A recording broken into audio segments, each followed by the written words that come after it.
हे देसी English learners, आज हम एक बहुत इंपॉर्टेंट टॉपिक पर बात करने वाले हैं जिससे आपका English speaking level next stage तक जा सकता है। टॉपिक है स्टॉप ट्रांसलेटिंग हिंदी तो English and start speaking naturally. बहुत लोग इंग्लिश बोलने से डरते हैं क्योंकि उनका दिमाग हिंदी में सोचता है और फिर हर सेंटेंस को इंग्लिश में ट्रांसलेट करता है। इस प्रोसेस में टाइम लगता है और कॉन्फिडेंस टूट जाता है। अब ये समझना ज़रूरी है कि इंग्लिश ट्रांसलेशन नहीं, एक्सप्रेशन का गेम है। जब आप अपनी बात फील करते हो और डायरेक्टली इंग्लिश में सोचना शुरू करते हो, तभी नेचुरल लगता है। एग्जाम्पल देखिए, हम हिंदी में सोचते हैं कल सुबह मैं लेट हो गया था। अब लोग कहते हैं today morning I was late, पर ये इंग्लिश में गलत लगता है। नेचुरल इंग्लिश में हम बोलते हैं I was late this morning.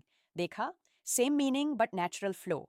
एक और एग्जाम्पल, हम सोचते हैं मुझे भूख लगी है और जल्दी से ट्रांसलेट करते हैं आई हैव हंग्री, पर सही इंग्लिश है आई एम हंग्री। जब हम ट्रांसलेशन करते हैं, वर्ड्स गलत पड़ जाते हैं और सेंटेंस अननेचुरल लगता है। सॉल्यूशन क्या है? Practice thinking in English. छोटी छोटी सिचुएशंस में इंग्लिश में सोचने की आदत डालिए। जैसे घर में बैठ के सोचिए, what should I cook today, instead of आज क्या बनाना चाहिए।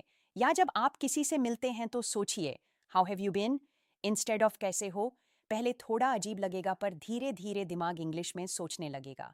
एक और कॉमन हैबिट है ट्रांसलेटिंग ईडियम्स। जैसे हम कहते हैं उसने मुझे हवा दे दी, और कोई ट्रांसलेट करता है he gave me air. Funny लगता है ना? इंग्लिश में हम बोलते हैं ही इग्नोर्ड मी। इसी तरह सोचने के बजाय समझना सीखिए। इंग्लिश में थॉट का स्ट्रक्चर अलग होता है। हिंदी में हम कहते हैं मुझे नहीं पता, पर इंग्लिश में हम बोलते हैं आई डोंट नो। मतलब सीक्वेंस अलग है। अगर आप अपनी थिंकिंग को इंग्लिश पैटर्न में शिफ्ट कर देते हो तो फ्लुएंसी अपने आप बढ़ जाती है। एक और एक्सरसाइज ट्राई कीजिए। जब भी आप खुद से बात कर रहे हो या कुछ कर रहे हो, उसे इंग्लिश में डिस्क्राइब करो। जैसे मैं कॉफी बना रहा हूं, तो सोचो आई एम मेकिंग कॉफी। मैं फोन देख रहा हूं, I am checking my phone.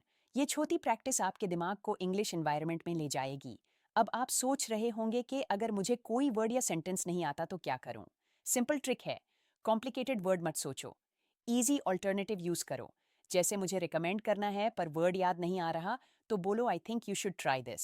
Simple and smart. इसी तरह जब आप सेंटेंस बना रहे हो तो ग्रामर के चक्कर में मत पढ़ो। पहले अपनी बात क्लियर बोलने की आदत डालो। फ्लुएंसी ग्रामर से नहीं, प्रैक्टिस से आती है। थोड़ा थोड़ा हर दिन इंग्लिश में सोचो, बोलने की कोशिश करो और गलती से मत भागो। गलती ही आपका बेस टीचर है। जब आप ट्रांसलेशन मोड में रहोगे फिर लगता रहेगा कि इंग्लिश मुश्किल है, पर जैसे ही आप सोचोगे इंग्लिश में, सब नेचुरल लगने लगेगा। आज से एक कमिटमेंट लो, हिंदी से इंग्लिश ट्रांसलेट नहीं करना, डायरेक्टली इंग्लिश में सोचना है। बस स्टार्ट स्लो और हर दिन इम्प्रूव करते जाओ। मैं गारंटी देता हूँ, कुछ हफ्ते में ना आपको खुद फील होगा कि अब इंग्लिश बोलना इजी लगता है। तो अब कमेंट में लिखिए, मैं इंग्लिश में सोचना शुरू कर रहा हूँ।